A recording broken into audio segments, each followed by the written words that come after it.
আসসালামু আলাইকুম viewers. আরএসআইটি task চ্যানেলে আপনাদেরকে স্বাগত জানাচ্ছি। আমি মোহাম্মদ রেজাউল হোসেন। আজকে আমরা শিখতে যাচ্ছি অফিস কিংবা ব্যবসায় প্রতিষ্ঠানে ব্যবহৃত অতি প্রয়োজনীয় একটি সফটওয়্যার, যার নাম মাইক্রোসফট ওয়ার্ড। এটি মূলত একটি ওয়ার্ড প্রসেসিং সফটওয়্যার, যার দ্বারা আমরা বিভিন্ন চিঠি, আবেদনপত্র, চালান, বায়োডাটা, কোটেশন, বই কম্পোজ সহ যাবতীয় লেখালেখির কাজ এর মাধ্যমে আমরা খুব সহজেই করতে পারি। চলুন দেখে নিই কিভাবে এমএস ওয়ার্ড আমরা ওপেন হবে। এর জন্য প্রথমে আপনাকে স্টার্ট বাটনে ক্লিক করতে হবে। স্টার্ট বাটনে ক্লিক করলে আমরা বাম পাশে মাইক্রোসফট ওয়ার্ডের যে অ্যাপ্লিকেশনটি আছে এটি দেখতে পারবো। এখানে ক্লিক করলে অ্যাপ্লিকেশনটি ওপেন হয়ে যাবে। এছাড়াও আমরা পরবর্তীতে কাজের সুবিধার জন্য আমরা চাইলে এই অ্যাপ্লিকেশনটি আমাদের যে টাস্ক বার থাকে এই টাস্ক বারে রেখে দিতে পারি। যে বারটি থাকে এটিকে টাস্ক বার বলে। সাধারণত এই টাস্ক বারে আমরা আমাদের প্রয়োজনীয় যে সকল সফটওয়্যার কিংবা অ্যাপ্লিকেশন আমরা সচরাচর ইউজ করি সেগুলো আমরা এখানে রেখে দিতে পারি পিন করে। তো এই টাস্ক বারে আমরা কিভাবে এমএস ওয়ার্ড অ্যাপ্লিকেশনটি পিন করতে পারি সেটি দেখিয়ে দিচ্ছি। এই জন্য আমাদেরকে স্টার্ট বাটনে ক্লিক করতে হবে। স্টার্ট বাটনে ক্লিক করার পর যে মাইক্রোসফট ওয়ার্ডের যে অ্যাপ্লিকেশনটি আছে এখানে রাইট বাটন ক্লিক করলে আমরা মোর নামক একটি অপশন পাবো।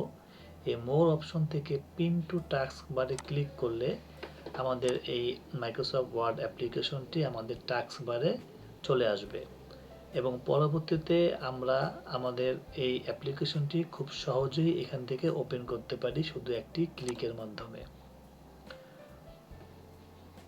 তো এই হচ্ছে আমাদের মাইক্রোসফট ওয়ার্ডের ইন্টারফেস।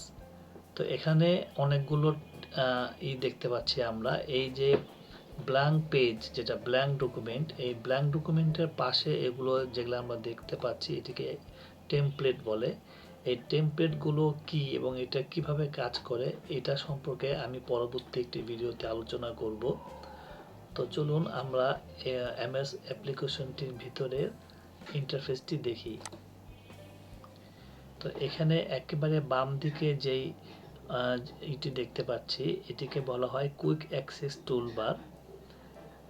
এরপরে মাঝখানে যে এটি দেখতে পাচ্ছি একে বলা হয় টাইটেল বার।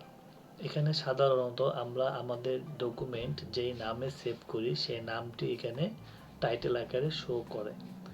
এরপর একেবারে ডান পাশে যেই অপশনটি আমরা দেখতে পাচ্ছি এটিকে বলা হয় উইন্ডো কন্ট্রোলার। এটির মাধ্যমে আমরা আমাদের ডকুমেন্টটি মিনিমাইজ করতে পারি, রিস্টোর ডাউন করতে পারি অথবা ক্লোজ করে রেখে দিতে পারি। এরপরে এর ঠিক নিচে যে অংশটি আমরা দেখতে পাচ্ছি এটিকে বলা হয় মেনু বার। এই মেনু বারের অভ্যন্তরে ফাইল, হোম, ইনসার্ট, ডিজাইন এই যে অপশনগুলো দেখতে পাচ্ছি এগুলোকে এক একটি রিবন বলা হয়। তো আমরা পরবর্তী ভিডিওতে সবগুলো রিবনের কাজ এবং ফাংশনালিটি সম্পর্কে আলোচনা করব। তো এরপরে যে এই সাদা অংশটি আমরা দেখতে পাচ্ছি এটিকে বলা হয় ওয়ার্ক এরিয়া।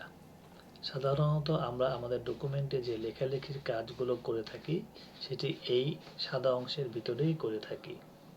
সাদা অংশের মাঝে আমরা যেই দাগটি জ্বলতে নিভতে দেখতে পাচ্ছি এটিকে বলা হয় কার্সর। এরপর বাম দিকে নিচের এই অংশে যে বারটি দেখতে পাচ্ছি এটিকে বলা হয় স্ট্যাটাস বার। এই বারে আমরা ডকুমেন্টের কত নম্বর পেজে আছি তা নির্দেশ করে এবং পুরো ডকুমেন্টে কতটি ওয়ার্ড আছে সেটিও জানা যায়। এরপর ডান পাশে এই অংশকে বলা হয় ভিউ এরিয়া। এখান থেকে আমরা জুম ইন অথবা জুম আউট করতে পারি। এছাড়াও এখান থেকে আমরা read mode, print layout, web layout এই মোডেও আমরা আমাদের ডকুমেন্টকে দেখতে পারি। সর্বশেষে আমরা ডকুমেন্টের একেবারে ডান পাশে যে বারটি দেখতে পাচ্ছি এটিকে বলা হয় ভার্টিক্যাল স্ক্রল বার এবং আমরা যদি আমাদের ডকুমেন্টকে একটু জুম করে বড় করি তাহলে এরকম আরেকটি বার নিচের দিকে চলে আসবে এই বারটিকে বলা হয় হরিজেন্টাল স্ক্রল বার। তো বন্ধুরা, এই ছিল এমএস ওয়ার্ডের বেসিক টু অ্যাডভান্স কোর্সের ইন্ট্রোডাকশন ক্লাস। এরপর আমরা ধাপে ধাপে মাইক্রোসফট ওয়ার্ডের সকল খুঁটিনাটি বিষয়গুলো সম্পর্কে জানব। পরবর্তী পর্বে আমরা মেনু বারের অভ্যন্তরীণ ফাইল রিবন সম্পর্কে আলোচনা করব। আশা করি এমএস ওয়ার্ডের এই বেসিক টু অ্যাডভান্স কোর্সটি সম্পূর্ণ শেষ করার পর মাইক্রোসফট ওয়ার্ড সম্পর্কে খুব ভালো দক্ষতা অর্জন করতে আপনি সক্ষম হবেন। নেক্সট ভিডিওতে কথা হবে। আজকের মতো এখানে শেষ করছি। আসসালামু আলাইকুম।